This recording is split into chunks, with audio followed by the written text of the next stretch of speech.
My observation of you, having worked with you for the last 6 or 7 months, is that grind hasn't stopped. And that's what I find to be pretty remarkable. I mean, we do the show. If you can fly in for just one day, you're flying in to do the show in person. You've got Countdown. You've got Stephen A's World.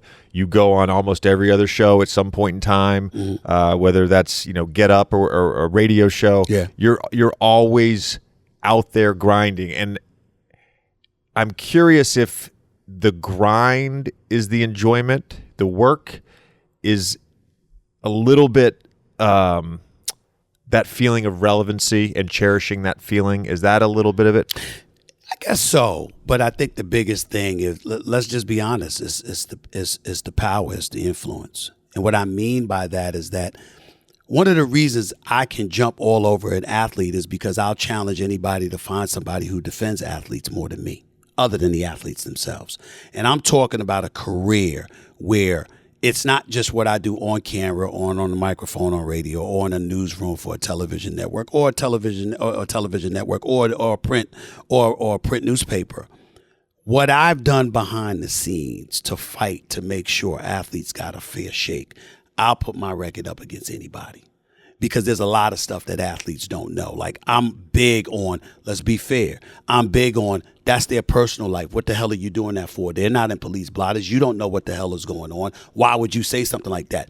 People don't realize how many stories I've stopped from getting printed, stopped from getting publicized or whatever, just because it was grossly unfair and it was very presumptuous, and we had no businesses in the industry doing those kind of things. So when you know you're fighting those battles, you know there's a level of influence that comes along with it. So when somebody tries to come along and be like, what the hell you just doing? You just running your mouth.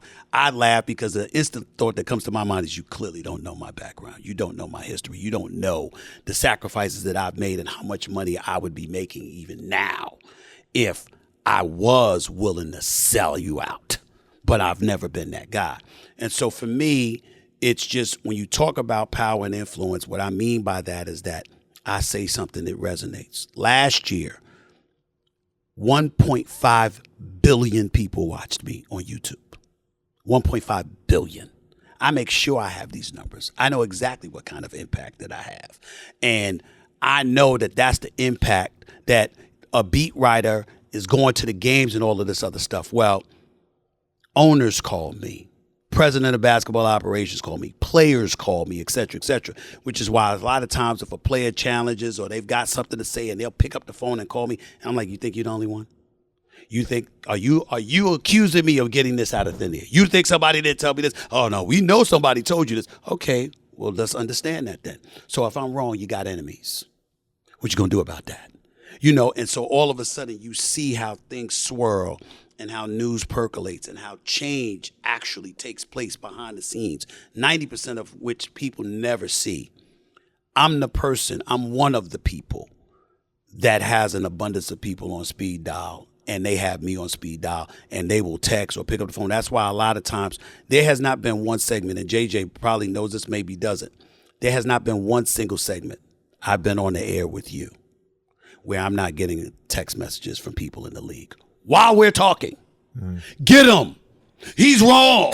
No, Steven, he got you there. He's right about that. I mean, they're literally giving commentary on our commentary. We had an incident 3-4 weeks ago. I'm not going to name the person, but where the guy literally texted both of us simultaneously. That's right. Exactly. The same somewhat about why we were both wrong. That's right. Actually. That's right. But what I'm saying is that for me, that's every show, every segment of every show. Yeah.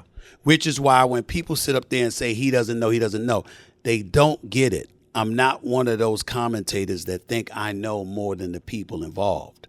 I think I know something because the people involved told me. Yeah. There's a difference. So if I'm sitting here with you and JJ walks out today and JJ, there's some news going on about JJ. Somebody might come up to me and ask me, do you know? Yeah, I know. Well, what is it then? None of your damn business. And they'll go like this. Well, you must not know because you're not saying anything. I know I just spoke to JJ. I'm just not telling you. Yeah. So that's where my power comes from, because I know that people communicate with me all the time and they use me as a conduit for whatever information they want disseminated. That's my job as a journalist.